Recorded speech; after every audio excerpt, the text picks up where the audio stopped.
Billionaire CEO left his pregnant wife. 5 years later, he found her working at a cafe with 2 kids. The city glittered like a promise that never came true. Beneath the glass towers and the hum of expensive cars, love had been broken, scattered somewhere between ambition and regret. Ethan Hale stood by the floor-to-ceiling window of his corner office, staring at the skyline that once made him feel invincible. Now it only reminded him of everything he'd lost, or rather, everything he'd thrown away. 5 years ago, Ethan was the kind of man who thought success meant everything. The youngest billionaire CEO in the city, he built Hale Industries from the ground up. Reporters called him the Golden Visionary. He wore power like a second skin. But behind all the boardrooms and photo ops, his marriage was cracking under the weight of neglect. Lila used to wait up for him every night. Soft brown eyes, messy bun, and that quiet patience that could melt the hardest soul. She was 7 months pregnant when she last stood in his office, her hands trembling as she tried to explain that she didn't need luxury, just him. But Ethan's mind was elsewhere. Another deal, another meeting, another chance to grow his empire. He'd said words he couldn't take back, cold, careless words that still echoed in his head. Maybe you should focus on being a mother instead of holding me back. That night, she packed her bags and left. He didn't chase her. For months, he told himself it was for the best, that love was a distraction, that he'd make it up someday when he had time. But that time never came. When he finally went looking, she was gone. No trace, her number disconnected. Their shared apartment emptied. Even her parents refused to speak to him. All he knew was that she had given birth and disappeared. Years passed. Ethan's wealth doubled, but his nights grew hollow. He tried to fill the silence with luxury and success, but no penthouse could replace the sound of her laughter. Then, one rainy morning, fate decided to twist the knife, or maybe to heal it. Ethan's driver had taken a wrong turn near the old part of the city, where the streets were narrow and alive with the smell of baked bread and rain-soaked pavement. His meeting had been delayed, and his assistant suggested they grab a quick coffee. The cafe was small, tucked between a laundromat and a bookstore. The sign read, "The Bluebird Café." Warm light spilled from its windows, and the sound of clinking cups and soft music wrapped around him as he stepped inside. He was about to order when he froze. Behind the counter, wearing a faded blue apron, was a woman he hadn't seen in 5 years. Her hair shorter now, her frame thinner, but her presence unmistakable. Lila. His heart stopped. She was laughing softly with a little girl who couldn't have been older than 5. Messy curls, big brown eyes, a face that looked painfully familiar. The little girl tugged at her apron. "Mommy, can I give the nice man his coffee?" "Mommy." The word hit him like thunder.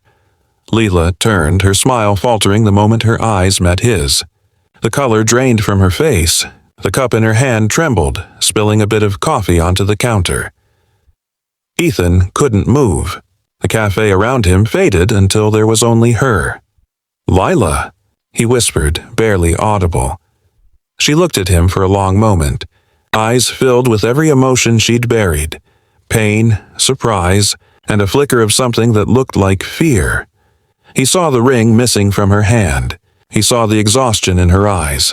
And then he saw the second child, a small boy sitting by the window, quietly coloring with crayons. His son, 2 children, not one. He felt the room tilt. "Sir?" The barista's voice pulled him back. "Your order?" He nodded numbly, eyes never leaving her. She turned away, pretending to focus on the coffee machine, but he could see her shoulders shaking. He wanted to speak, to apologize, to fall to his knees if he had to. But how do you speak to the woman you abandoned when words once destroyed everything? When she finally brought his cup to the table, she didn't meet his gaze. "Here you go," she said softly. "It's on the house." He wanted to argue, but she was already gone, back behind the counter, busying herself with customers who didn't exist. He sat there for half an hour, pretending to drink, watching her. The way she smiled at strangers. The way she tucked her hair behind her ear when nervous. The way she looked at those kids like they were the only thing keeping her breathing. When he finally left, he slipped his business card under the cup. Just one word written on the back: please. That night, Lila sat in her small apartment, staring at the card. Her hands trembled. She should have thrown it away. She'd promised herself she was done with him. But as she looked at her sleeping children, tears blurred her vision. The boy, Liam, was 5, quiet, gentle, and curious with his father's eyes. The girl, Emma, was 4, full of energy and questions. They were her entire world. She whispered, "You don't need him. We don't need him." But deep down, a part of her, the part that still remembered his touch, his smile before ambition hardened him, wondered if he'd changed. The next morning, Ethan returned to the cafe. He waited hours, sipping cup after cup of coffee. She didn't come to his table. Finally, as the cafe emptied, he stood and walked up to her. "Lila," he said quietly, "please, let me explain." She didn't look up. "You don't owe me an explanation, Ethan, and I don't owe you anything either." He swallowed hard. "You're right, but I owe them everything." His voice cracked as he glanced toward the children. That was when her composure faltered. For a moment she saw not the billionaire, but the man she once loved. The man who'd held her through every fear, before pride tore them apart.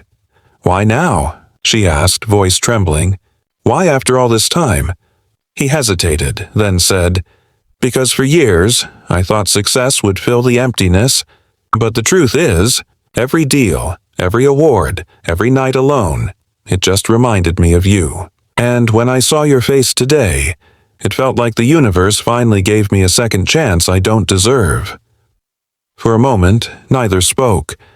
Then, softly, she said, "You're right, you don't deserve it." He nodded, tears stinging his eyes. "I know, but maybe they do." She turned away, unable to face him, not because she hated him, but because she still loved him, and that terrified her. He left quietly without pushing further. But he didn't disappear this time. Each day he came back, sometimes just to order coffee, sometimes to read by the window while her kids played nearby. The staff whispered, customers stared, but he didn't care. He was waiting, not for forgiveness, but for permission to hope again. And that's when everything began to change. If you've ever lost someone you loved, or wished for a second chance life never gave you, don't scroll away. Because what happens next will remind you that sometimes love doesn't die. It just finds its way back when the time is right. The following weeks turned into a quiet rhythm neither of them expected.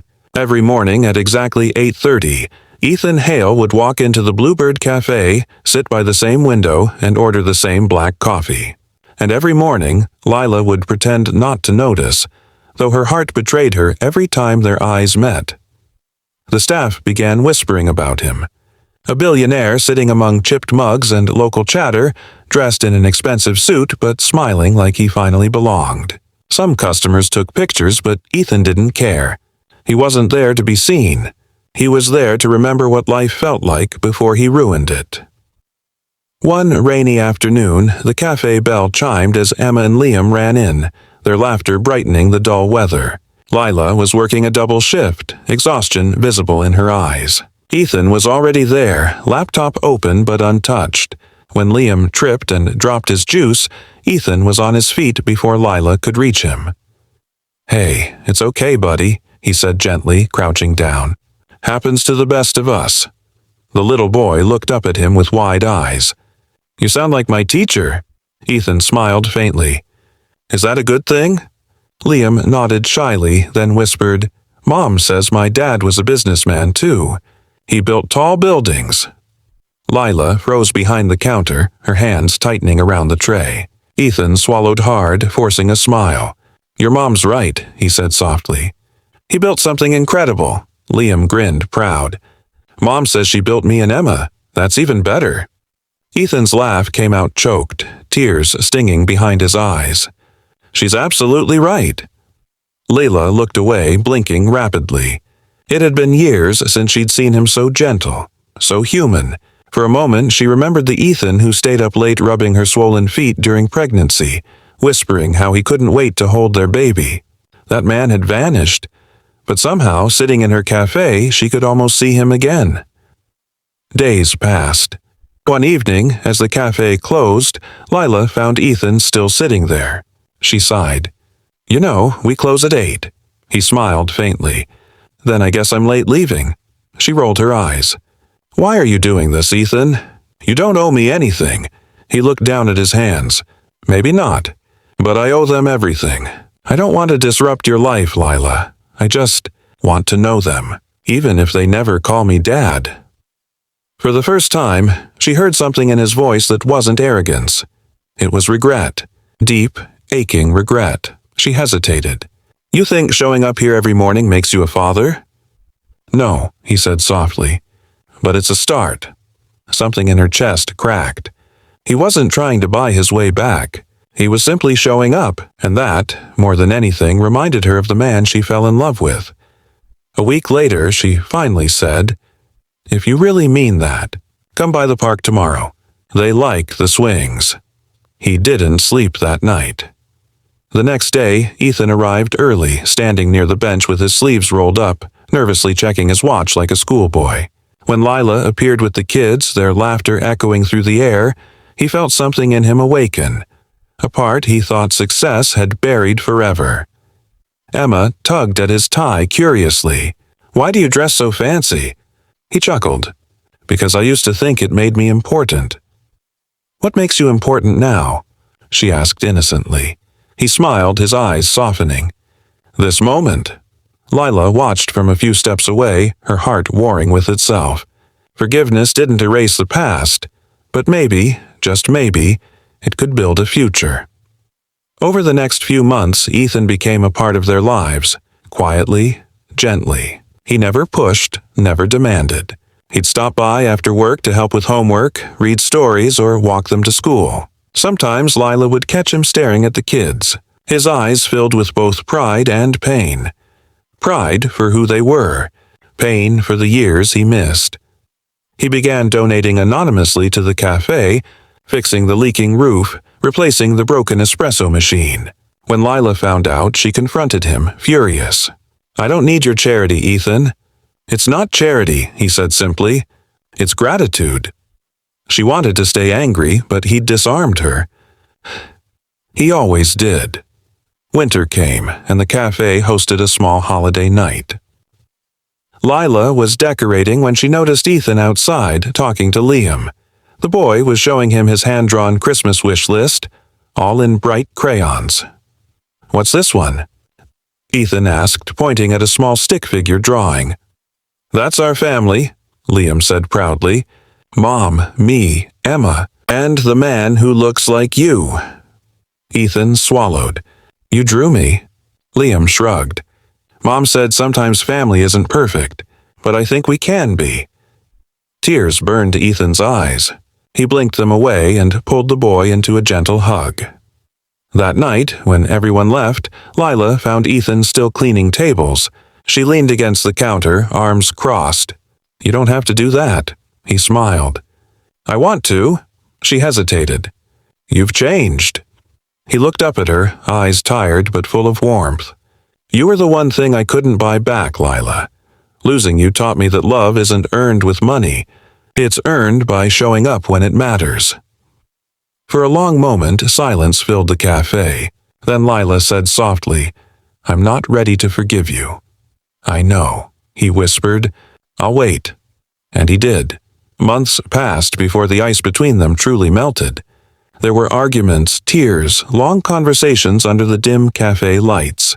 But there were also laughter and small moments of peace. Slowly, she began to believe that maybe people could change, if they truly wanted to. One evening, Ethan invited them to a new restaurant opening. Lila hesitated. Fancy events reminded her of everything she'd lost. But when she arrived, she realized it wasn't just any restaurant. It was the Bluebird reimagined. A rebuilt version of her small cafe, now expanded, renovated, but still bearing her touch. Her breath caught. "What did you do?" Ethan smiled. You built this dream with your strength. I just gave it wings." She turned to him, tears glistening. "You didn't have to. I wanted to," he interrupted softly. "Because I don't just want to be part of your past anymore, Lila. I want to build our future." Her lips trembled. She'd promised herself never to cry for him again, but his words shattered every wall she built.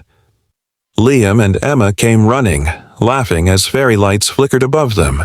The cafe was filled with people, their neighbors, friends, and even the staff who'd watched their love story rebuild itself day by day. Lila looked at Ethan and whispered, "You're late." He smiled. 5 years late, but I'm here now." She took a step closer. "Don't make me regret this." "I won't," he said, voice breaking. "You and the kids, you're my only deal worth keeping." When she finally leaned in and hugged him, the crowd erupted in soft applause. The cafe lights shimmered, and for the first time in 5 years, Lila felt safe. Love had found its way home, not through perfection, but through forgiveness. She forgave him, not because he was perfect, but because he finally showed up when it mattered most. If this story touched your heart, give it a like, drop a heart in the comments, and share it with someone who still believes in second chances. Don't forget to subscribe to Kin Hidden, where stories like this remind us that no matter how far we drift apart, love always finds its way back home.